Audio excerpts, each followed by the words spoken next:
Welcome to the Narrative Mindset Podcast.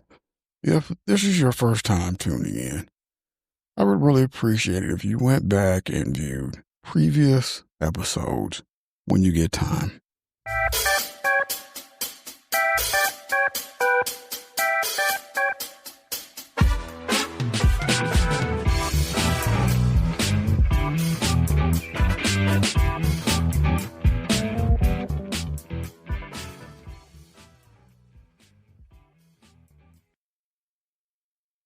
It's October 1st. The air bites.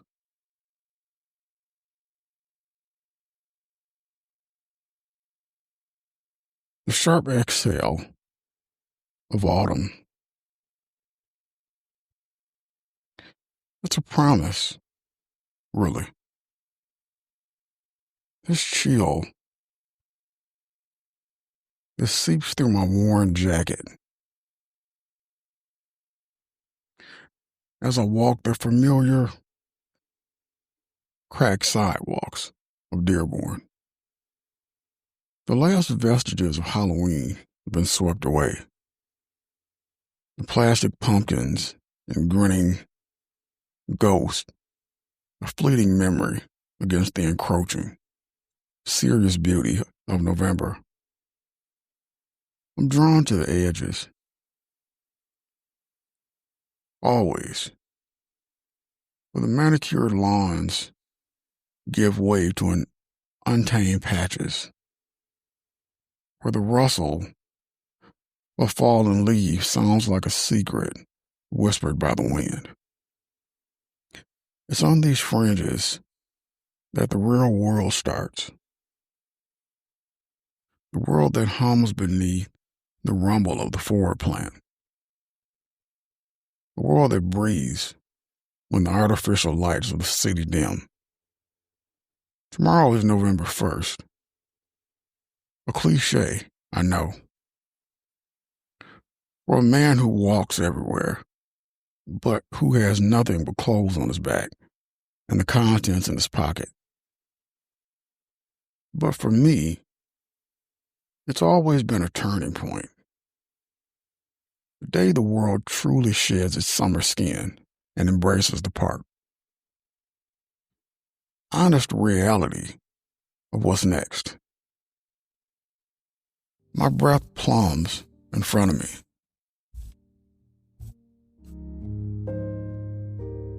A ghost of my own making. The streetlights cast long, distorted shadows,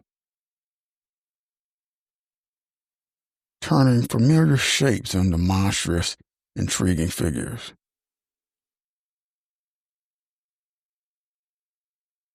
I feel it, a familiar tightening in my chest, a quiet anticipation that borders on obsession.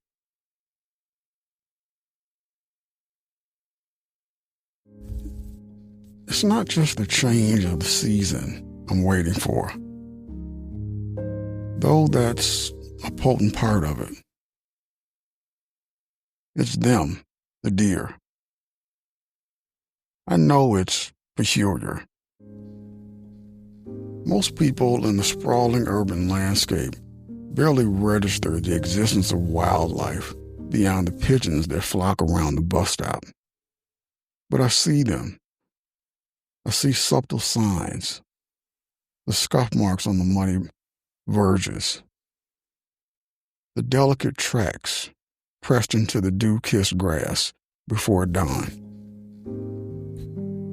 And sometimes, if I'm lucky, I see them, silhouettes against the fading light, the twitch of an ear,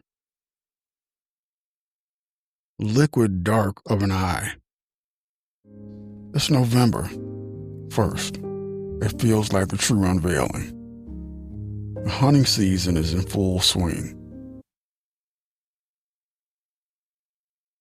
Of course, a brutal reality I try to put out of my mind. Before the deer, it's also a time of forced movement, of migrating towards safer, less disturbed ground. they become bolder, sometimes driven by necessity to venture closer to the fringes of our world. And I, with my endless walking miles, become their accidental observer. My mind races, cataloging sights and sounds that define this transition. The crunch under the leaves of my boots, the symphony of browns and golds and reds, the way the bare branches of the oak trees scrape against the bruised purple sky, the faint, musky scent that hangs in the air, a primal perfume of damp earth and decaying foliage. It's a sensory overloaded, and I soak it all in. It's my nature documentary, played out in real time, with me as the sole, captivated audience. I reach the park entrance, the wrought iron gates, a skeletal frame against the night. This is where the city truly begins to fray at the edges. Beyond this,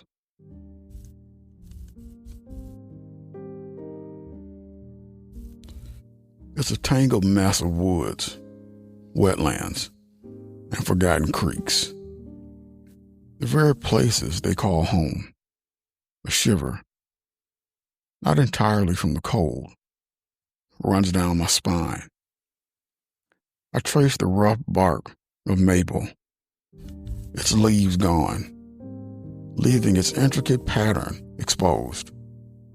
Soon, the snow will fall, muffling the sound, painting the world in a stark, monochrome beauty. But for now, this is the peak of the transformation, the glorious, messy, vibrant end of autumn, and the prelude to the season of the deer. I can't sleep. Not really. Not when the air is alive. I'll walk until the first hint of dawn, hoping, always hoping, it's this hope, this quiet pursuit of a feeling of a fleeting glimpse that keeps me moving, that makes November 1st and all the silent days that follow a time of profound, if solitary, anticipation. The sun, a pale, hesitant disk, is beginning its climb over the eastern horizon. The sky is a canvas of soft grays and muted blues, brushed with the last lingering shadows of night. My hands are stiff, shoved deep in my pockets, the worn denim doing little against the encroaching cold. But the air is electric. I'm at the edge of the big woods, the part that pushes right up against the suburban sprawl of West Bloomfield. It's a place most people here consider a nuisance, a dark expanse to be skirted around. For me, it's a sanctuary, a place where the city's relentless hum fades,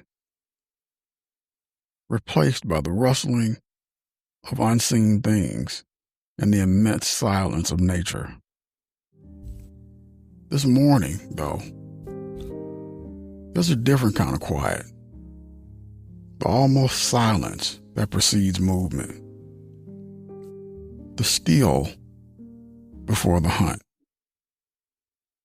not the human hunt. Though That's a shadow that looms over this season.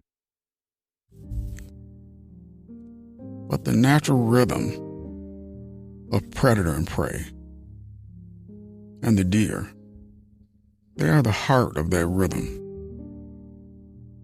I've been walking for hours, fueled by lukewarm coffee from a thermos I traded a day's work for.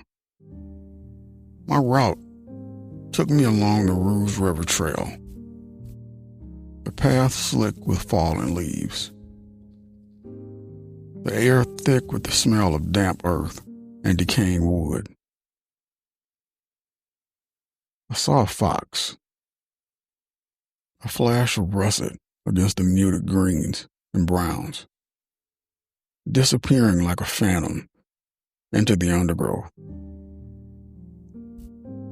But it's the deer I'm attuned to.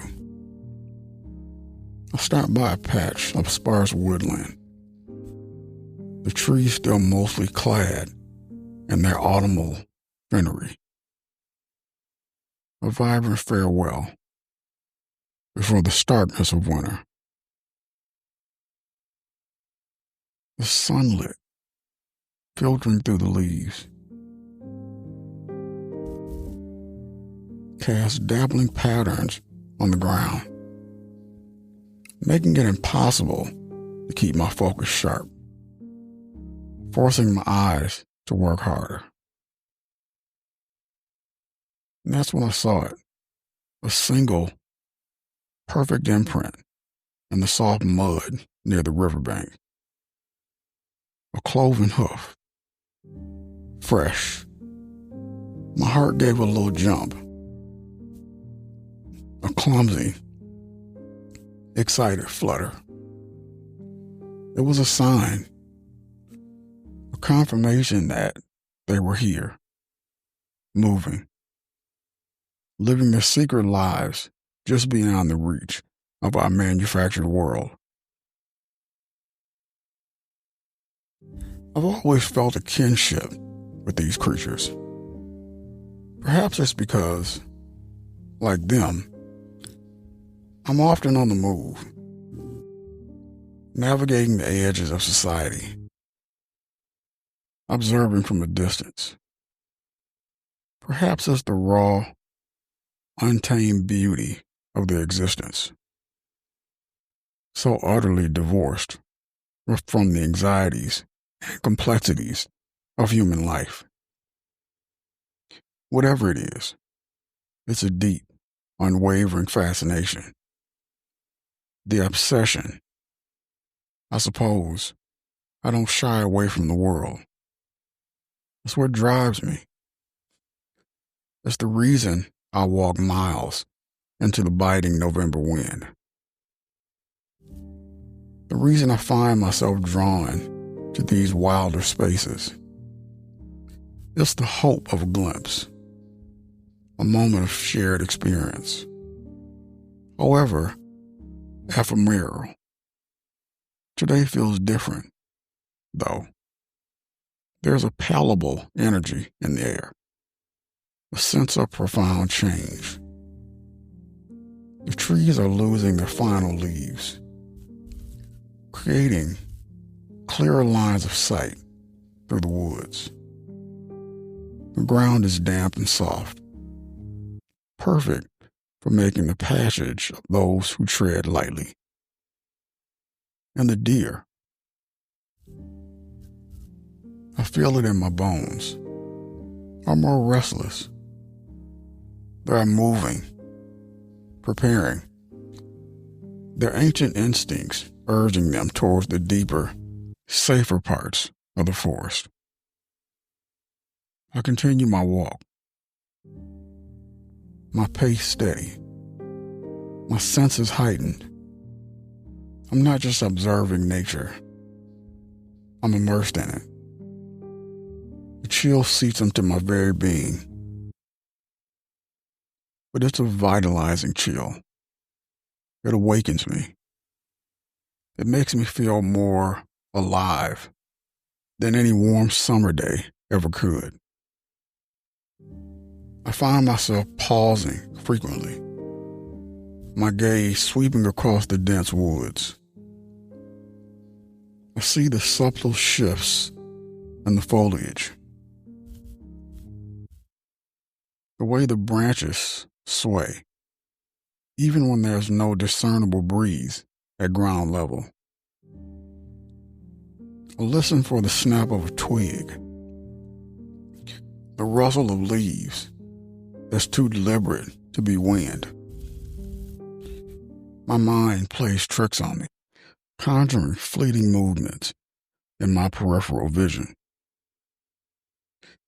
A shadow that seems too solid, a flicker of brown that vanishes before I can confirm it. It's a dance of perception, a constant negotiation between what is and what I desperately hope to see. But I've learned patience. I've learned to be still, to blend in, to become a part of the landscape. My worn jacket, my scuffed boots, they're my camouflage. My silence is my concealment. I'm not an intruder. I'm an observer, a witness to a primal ballet. As the sun climbs higher, bathing the woods in a soft, golden light, I reach a clearing.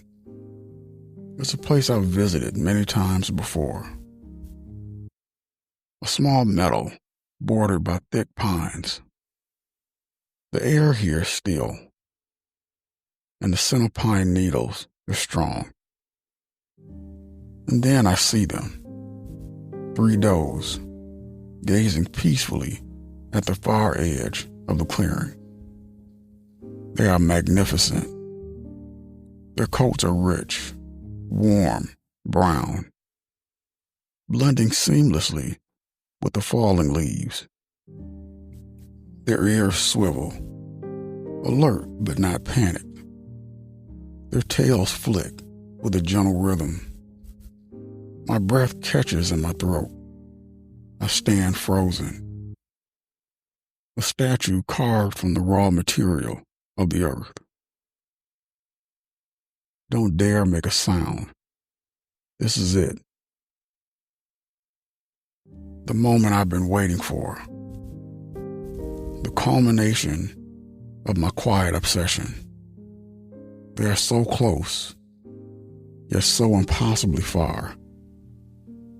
I can see the delicate curve of their necks, the softness of their eyes. I can almost feel the warmth radiating from their bodies. It's a connection, a silent understanding that transcends words. This is the raw, unadulterated beauty of November 1st. The stripping away of artifice, the unveiling of nature's true, wild heart.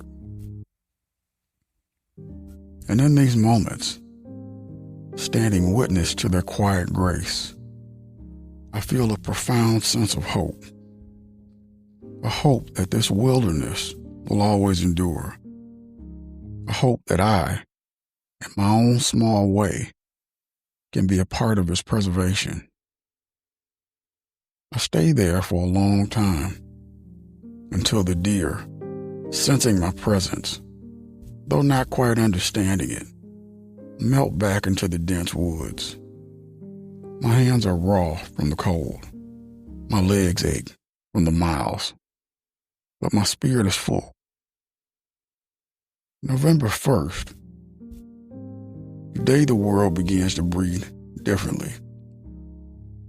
The day the deer become more than just a whisper on the wind.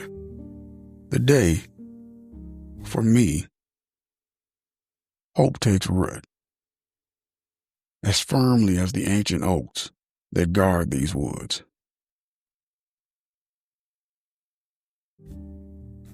The sun has begun its downward arc, casting long, elongated shadows across the landscape. The warmth of the morning has receded, replaced by a deeper, more penetrating chill.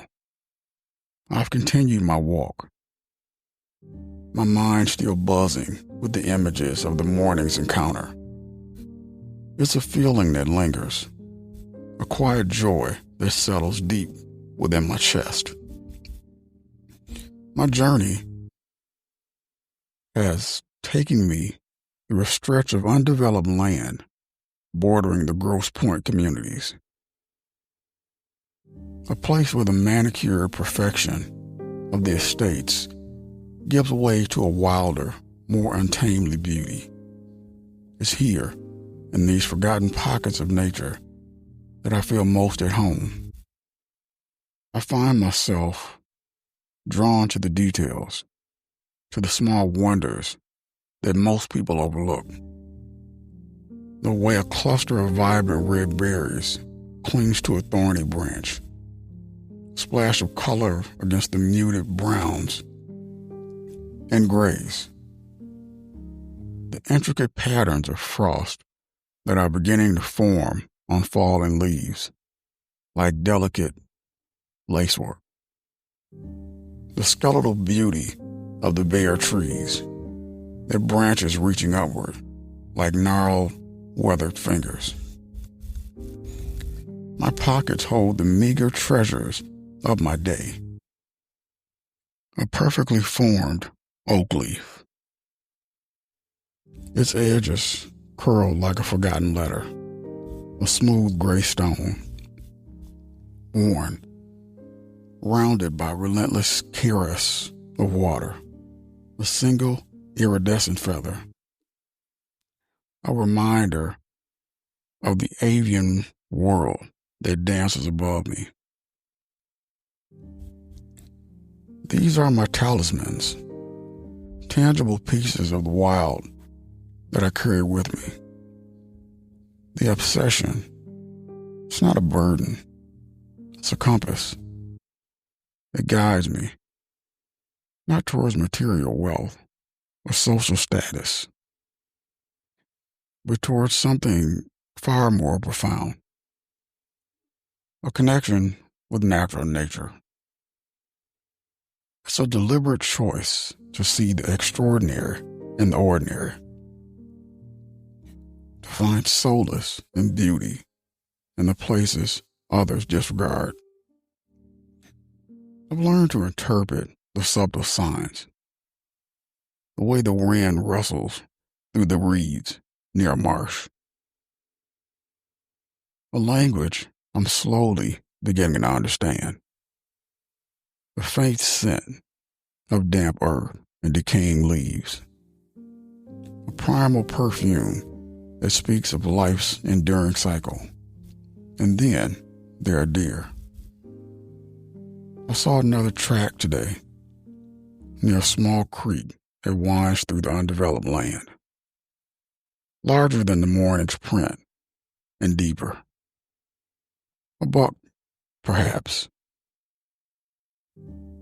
The thought sends a quiet thrill through me. It's a confirmation of their continued presence, their persistent resilience in the face of encroaching human development. It's the visual aspect that captivates me the most. The stillness, the way they can stand so perfectly still, blending seamlessly with their surroundings. Their bodies a testament to camouflage and survival. And then, the sudden fluid movement, a burst of energy that is both powerful and graceful. I find myself talking to them, silently in my head. "Be safe," I whisper, my gaze sweeping across the dense thicket. "Watch out for hunters." It's a futile gesture, I know, but it's a way for me to express the deep well of concern and admiration I feel.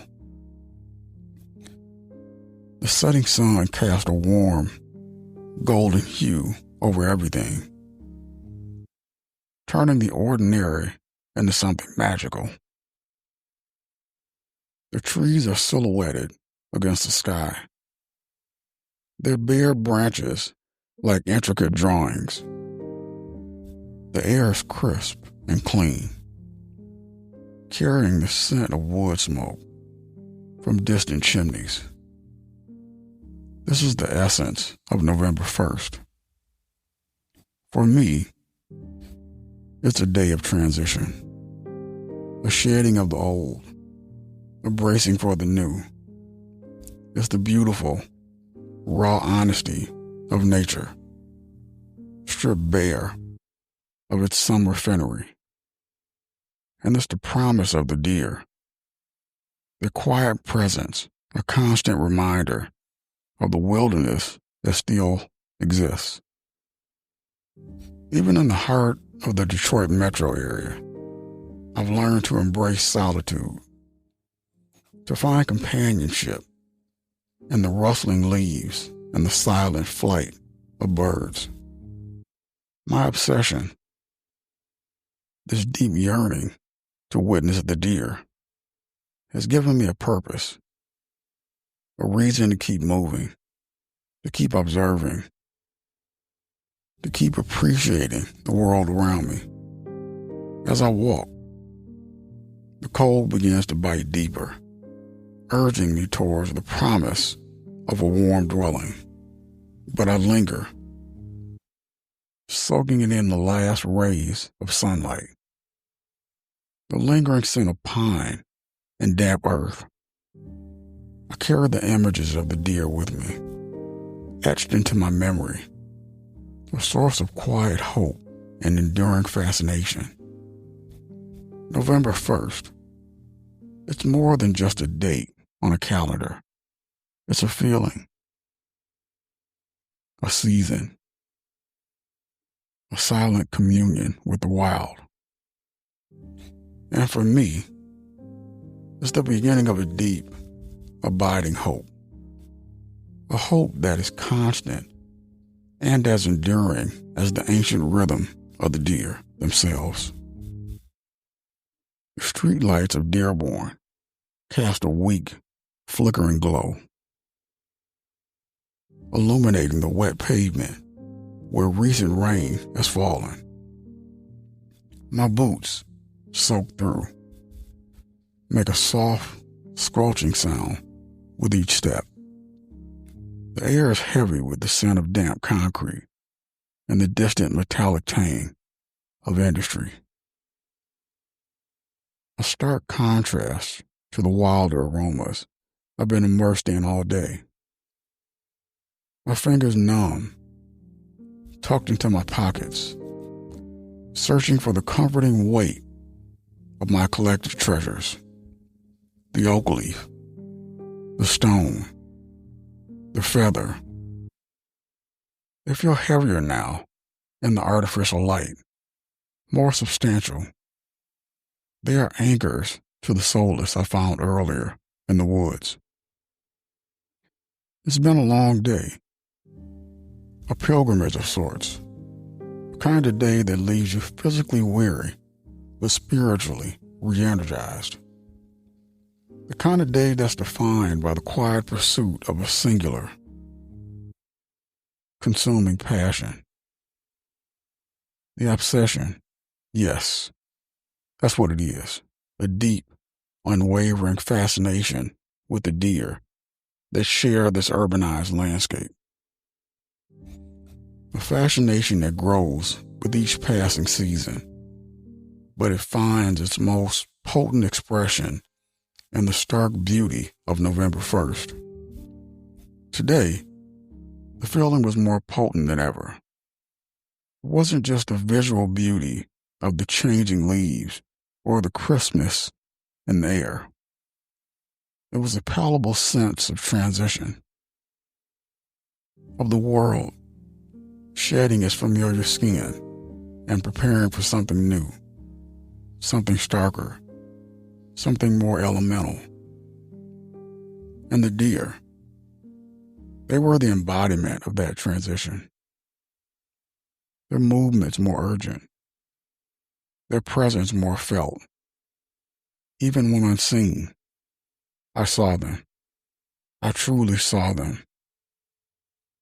Not as a fleeting glimpses, but as a living, breathing entities, navigating their existence on the very edges of our world. The dough is in the clearing.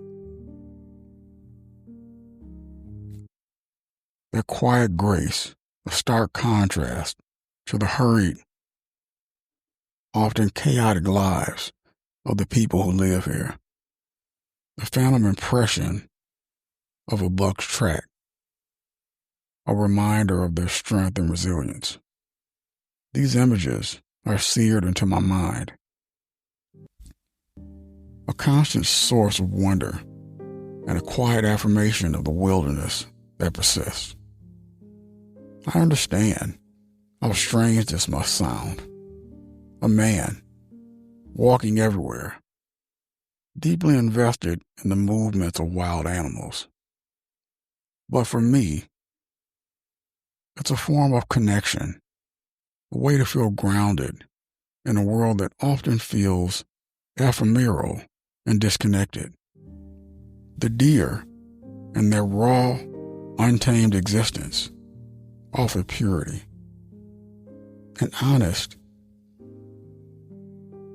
that is profoundly comforting.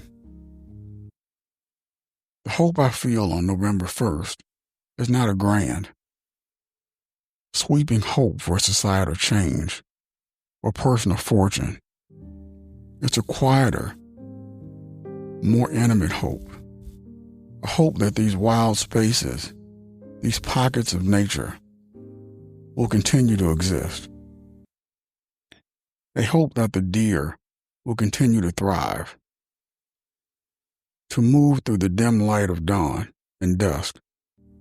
Their existence, a testament to something ancient and enduring. My walk home is a familiar ritual. The creak of my joints, a counterpoint to the distant hum of traffic. The cold is settled in, a damp, persistent chill that seeps through my thin jacket, but it doesn't deter me. It's a reminder of the season, of the world I've been immersed in. I carry that feeling of the woods with me, the scent of pine, the rustle of leaves, the silent, watchful presence of deer. There are the things that sustain me, that fuel my continued journey. As I approach my small, rented room, I pause for a moment, looking up at the vast, star-dusted sky. It's a sky that promises more cold, more snow, more stark beauty.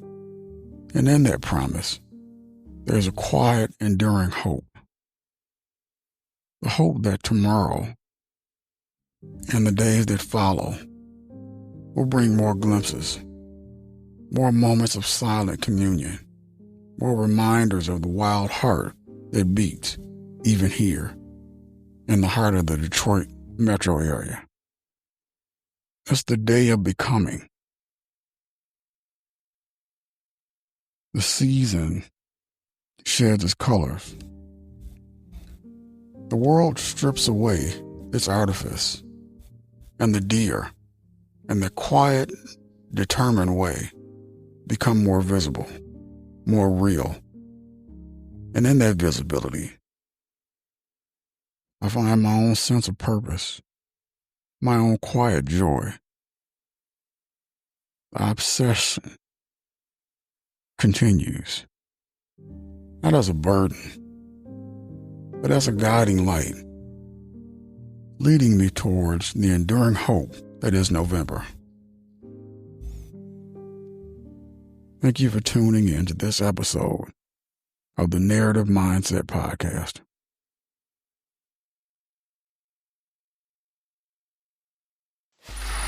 Free audio post-production by alphonic.com.